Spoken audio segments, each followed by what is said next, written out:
When 3D hit the video game industry in a big way in the second half of the 1990s, lots of game series had to change. It wasn't an easy transition. Certain things worked really well in 2D and certain things worked really well in 3D. Aiming jumps or attacks is far easier in 2 dimensions when you only have to worry about high and low and left and right. 3 dimensions, however, gives you the ability to see very far into the distance and see a large number of things all at once that wouldn't fit in a 2-dimensional screen. Changing the game from 2D to 3D means changing the rules, which means changing the gameplay. What gets gained? What gets lost? So let's take a look at how one franchise handled the transition: Sonic the Hedgehog. In 2D on the Sega Genesis, also known in many parts of the world as the Sega Mega Drive, Sonic the Hedgehog had very simple rules. He runs, he jumps. His goal is to run to the end of each level. He jumps on enemies or hits them while rolling into a ball. He collects items inside computer-shaped item boxes by jumping on them or rolling into them.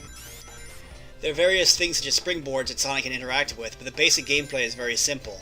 There's a bit more to it, but I'll get to that when I make my 2D to 3D comparison. There have been 3 games that could arguably be called the first 3D Sonic game, but I'm going to disqualify 2 of them. My definition of a 3D game is a game that features both 3D graphics and 3D gameplay, which is moving in all directions, and the main gameplay must be in 3D. Not simply a small portion of it or a mini-game. Therefore, Sonic 3D Blast, which has 2D graphics and a non-changing camera, and Sonic Jam, whose 3D is limited to a small side game, don't count. Also, Sonic R is a racing game, so I'm disqualifying that as well. That means that Sonic the Hedgehog first truly went 3D with Sonic Adventure. When the series finally went true 3D, it tried to keep many of the classic elements of the 2D games. Many of the game's levels even had pretty much the exact same themes and types of settings as classic Sonic games. Some even had very similar names. So let's run through many of them, shall we? Windy Valley is more or less ruins in the sky, similar to Sky Sanctuary Zone from Sonic & Knuckles. Ice Cap is basically Ice Cap Zone from Sonic 3. It even has a snowboarding segment, similar to how Sonic 3 had one. However, while Sonic 3's snowboarding segment was simply just to look cool, in Sonic Adventure's snowboarding segment you actually control it. Sky Deck can be compared to the flying machinery levels from the Sonic games, such as Flying Battery Zone from Sonic & Knuckles, or possibly Wing Fortress Zone from Sonic 2. While Casinopolis has unusual gameplay with its mixture of giant pinball machines you can enter, slot machines you can interact with, and a bit of open-endedness. The casino theme has been done before in Sonic 2's Casino Night level, which also had a giant slot machine. Twinkle Park is similar to Carnival Night Zone from Sonic 3. Final Egg is basically Death Egg Zone from Sonic & Knuckles. I can't find direct comparisons for all the levels, but most of the themes used in Sonic Adventure are the same basic ones used as previous games. There are even 3D versions of some 2D obstacles, such as the spinning tunnels in Sonic & Knuckles, which show up in a 3D form in Final Egg of Sonic Adventure. What got changed more in the transition from 2D to 3D is the gameplay. Sonic the Hedgehog has been associated with speed for a long time. Advertisements reference his speed, but if you look at the actual Genesis-era Sonic games, Sonic seemed to spend more time traveling at a moderate pace than actually running at high speed. Yuji Naka, the designer of the Genesis-era Sonic games as well as Sonic Adventure, said that speed was meant to be the player's reward. Your reward for mastering the level design, not getting hit, and discovering a good path to take is they get to run really fast for a while. At least until you hit your next roadblock or whatever slows you down. In 2D, this also made a lot of sense. The camera was limited to showing the action from a side view, and zooming out was out of the question. Players could find themselves running to the edge of the screen as they zipped forward, unable to see where they were going. It made for a fun visual spectacle, but it's questionable if the gameplay really benefits from not being able to see where you're going. If there are jumps that need to be made or enemies that need to be avoided.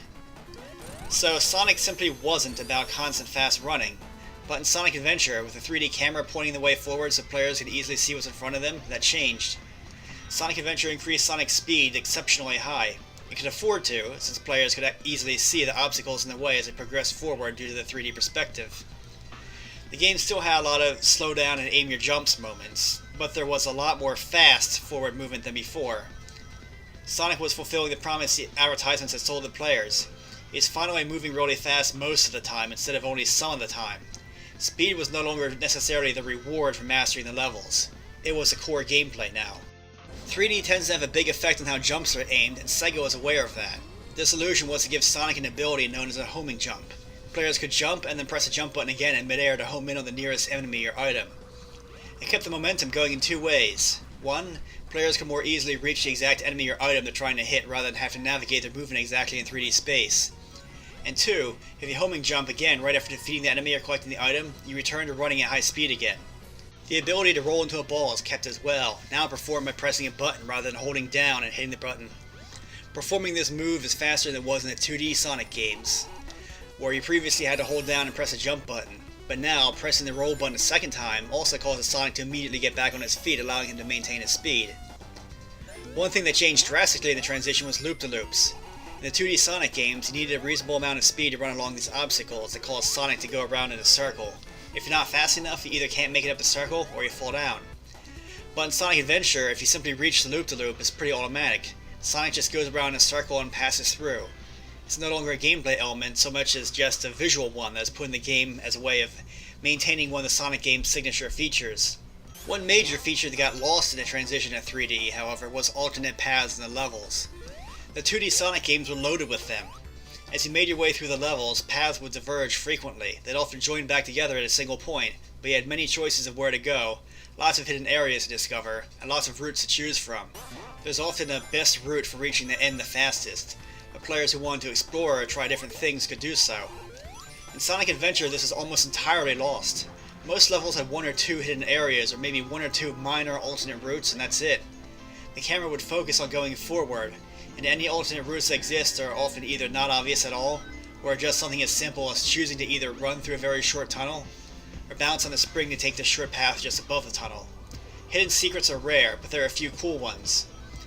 If the game were all of this, it would feel like a semi-accurate attempt to bring 2D Sonic gameplay into 3D, and keep what was good about the 2D games while not quite hitting the mark. But as it turns out, Sega made many other changes. Sonic Adventure's main gameplay mode is called Adventure, and involves not just playing the levels, but exploring a sort of hub world as well. A city, a jungle, and an enemy ship are the 3 hubs that connect to the levels. Sometimes simple puzzles are solved, cutscenes are triggered, and players can explore a bit, talk to townspeople, and enter whatever level is available next. It was very different than anything that existed in previous Sonic games, as a previous Sonic game simply had players complete one level and then start the next one in order. Now they're being asked to explore a town and interact with people and figure out how to earn the right to go to the next level. Another feature, which proved to be more controversial, was playing as other characters. In the Genesis games, if you played as Sonic, Tails, or Knuckles, the gameplay was still ultimately the same. Run fast, jump into enemies, reach the goal. The only difference is the character's abilities. Not so here. While Sonic's gameplay is most directly comparable to the Genesis-era Sonic games, the other characters are quite different. Tails and Knuckles kept their unique abilities, such as Tails having the ability to fly by spinning his tail stick for propeller, and Knuckles being able to glide through the air and climb walls. They carry this over to 3D. However, while previous Sonic games had both characters play through the same level Sonic did, occasionally being able to reach different areas that Sonic couldn't, Sonic Adventure tossed this out and instead replaced it with totally different gameplay goals entirely. Tails would race Sonic to the end of each level, all of them being levels that Sonic played. Knuckles had to search for hidden items, operating on a sort of warm-cold system where a radar of sorts would ping the closer he got to the items he was searching for. Knuckles had very different levels with very different layouts from Sonic's for the most part. The other 2 characters could hardly be more different from the main Sonic gameplay. Amy Rose runs at a far slower pace and makes her way to the end of a level while being endlessly pursued by a robot. E102 Gamma, a robot, targets and shoots down enemies with homing missiles. Big the Cat goes fishing for his pet frog and whatever fish he feels like catching along the way. They add gameplay variety, but since they play so differently from Sonic the Hedgehog and the Genesis, aren't truly bringing Sonic gameplay from 2D into 3D. Something that could at least be said of Tails and Knuckles, who kept their original abilities even if they had different goals. There are some other, smaller differences as well, such as how Chaos Emeralds were handled. Instead of being collected in bonus stages, characters gain or lose them as part of the story. Sonic turns into Super Sonic when a specific part of the story says he does, and he is only in his Super Sonic form for the final boss fight. Ultimately, how well did Sonic Adventure handle the transition of the old Sonic games from 2D to 3D? I'd have to say they did a pretty good job considering the challenges of not only adapting the gameplay from one style to another, but also using the technology that existed at the time. It's common for video game worlds to look increasingly realistic, and for games to feature cinematic cutscenes with fully voiced dialogue.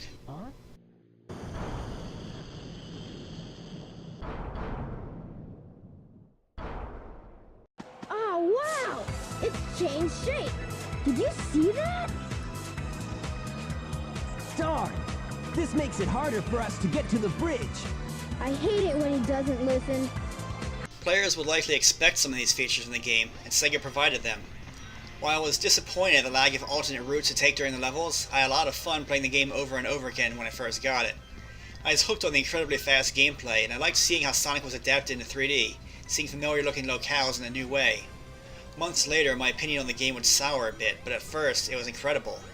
In hindsight, it's a very flawed game that should probably have put a lot of alternate routes in the levels, as well as had more levels, particularly for Sonic himself, but I liked it a lot of the time. At least, this is just my opinion. What do you think of Sonic the Hedgehog's transition from 2D to 3D? Are there any game series whose transition from 2D to 3D you found particularly interesting? Let me know in the comments below, and thank you for watching.